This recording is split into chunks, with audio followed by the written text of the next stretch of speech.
Rajiv sir study point में सभी मित्रों को नमस्कार। मैं आज से यूपी बोर्ड के सामाजिक विज्ञान मित्र लेके आया हूं। जो सामाजिक विज्ञान देखा जाए 70 में 70 101% मेरे चैनल पे मिलेगा आपको, ये मेरा दावा है मित्र।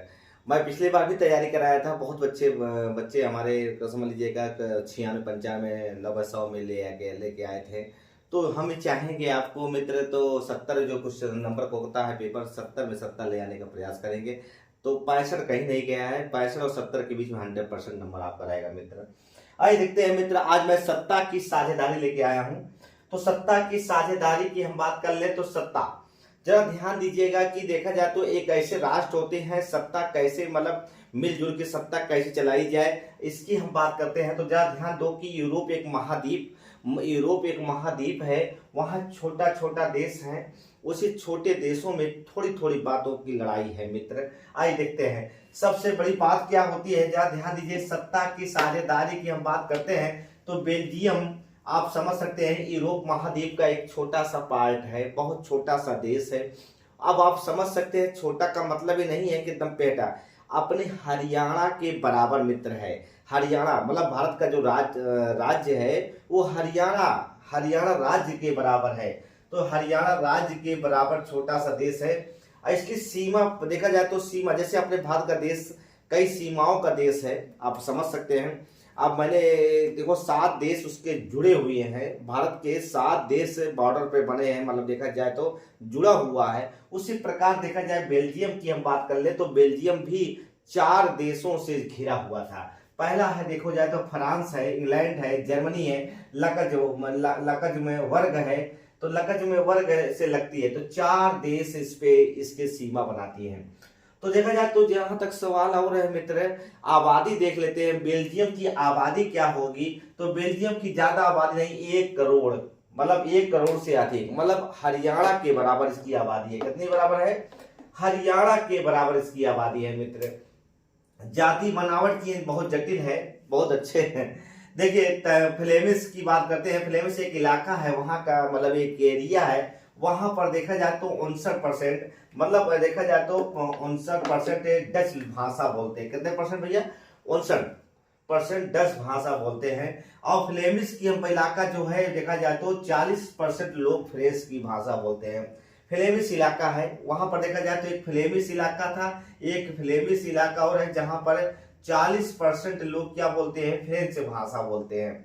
आप देखिए डच पर कितने परसेंट बोलते हैं? 69%।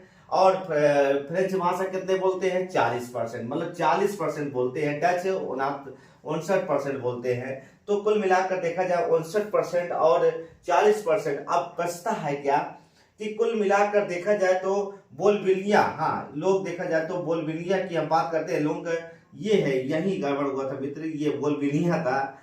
और ये बोलबिलिया की इलाका जो था 40% लोग फ्रेंच भाषा बोलते हैं। कितना परसेंट बोलते हैं? बोलबिया में देखिए दो इलाके होते हैं छोटे छोटे, जैसे जिला नहीं है अपने यहाँ, मतलब ये एरिया वहां का अलग एरिया है मित्र। तो 40% बोलबिलिया बोलते हैं, बोलबिनिया बोलते हैं। शेष 1% बनता है। अगर मैं 59% और 40% बोल देता हूं तो 99% होता है। 1% जो होते हैं जर्मन भाषा बोलते हैं, मतलब 1% मात्र जर्मन भाषा बोलते हैं दोस्त।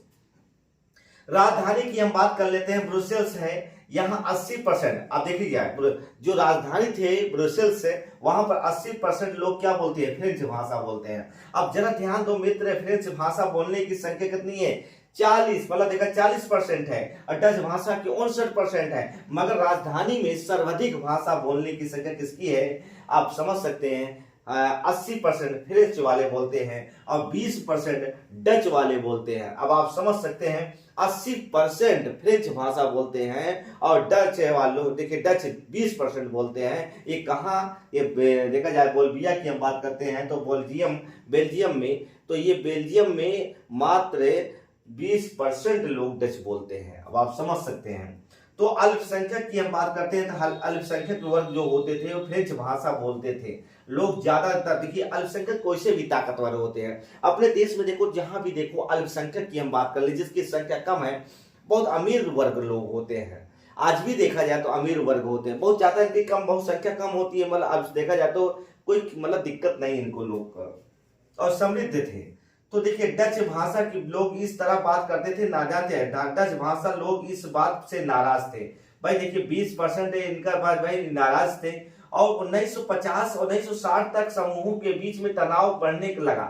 मतलब देखिए ये कब तनाव बढ़ा, 1960 50 से 60 के बीच में तनाव बढ़ गया। और ब्रुसेल्स मतलब तनाव ज्यादा दिखता था, मतलब ब्रुसेल्स में ज्यादा तनाव दिखता था, राजधानी में सब ज्यादा तनाव था। ऐसा तनाव होने की बात ही है भाई। 59% डच वाले बोलते हैं और देखा जाए 40% लोग फ्रेंच भाषा बोलते हैं। मगर राजधानी दबदबा है किसका, राजधानी में दबदबा है डच वालों का है। मतलब देखा जाए फ्रेंच भाषा उनको लोगों का है। तो फ्रेंच भाषा भाई देखा जाए तो कम होने के बाद भी मतलब दबदबा बना के बैठा है राजधानी में। आइए बात करते हैं श्रीलंका, सबसे इंपॉर्टेंट चैप्टर के बाप है श्रीलंका की हम बात करते हैं दोस्तों। श्रीलंका सबसे इंपॉर्टेंट है, जरा ध्यान दो। तो देखिए श्रीलंका की हम बात करते हैं, ये कहाँ, श्रीलंका दक्षिणी एशिया में है स्थित है। कहाँ स्थित है, दक्षिणी एशिया में स्थित है। इसकी आबादी मात्र 2 करोड़ है। और यहाँ भी जाति मौजूद से देखा जाए, बनावट देख लेते हैं कैसी जाति बनावट है मित्र। सीली की बात करते हैं, सीली मूल निवासी थे, मतलब वहां के रहने वाले कौन निवासी थे, सीली थे मित्र। कौन थे भैया, सीली, यही मेन निवासी थे।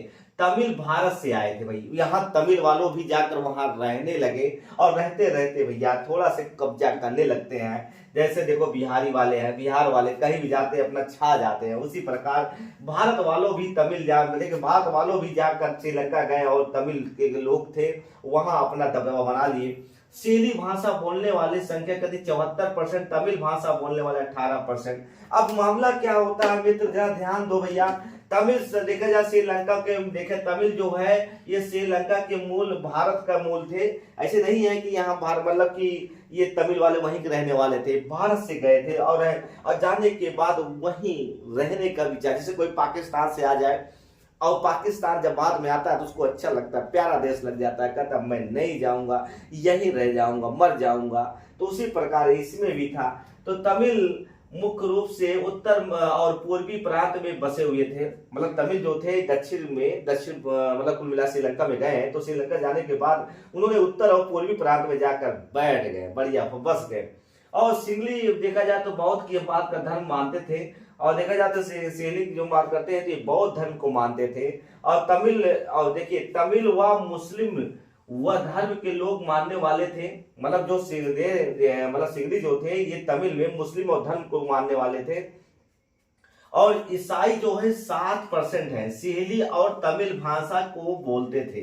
भाई देखिए ये ईसाई 7% थे, दोनों तरफ बोलते थे, सीलियों को बोलते थे, तमिल भी भाषा बोलते थे, डबल डबल। मगर जब श्रीलंका आजाद का हुआ मित्र, आजाद की हम बात करते हैं तो जरा ध्यान दो, 1948 में श्रीलंका आजाद हो जाता है, समुदाय का दबदबा हो जाता है, सीढ़ियों का दबदबा बन जाता है मित्र। और जब सीढ़ियों का दबदबा बन जाता है तो 100% 1956 में कानून ला दिया जाता है। और 1956 में कानून क्या ला दिया जाता है मित्र, जिसके तहत सीली भाषा में को एक मात्र राजभाषा घोषित कर देता है।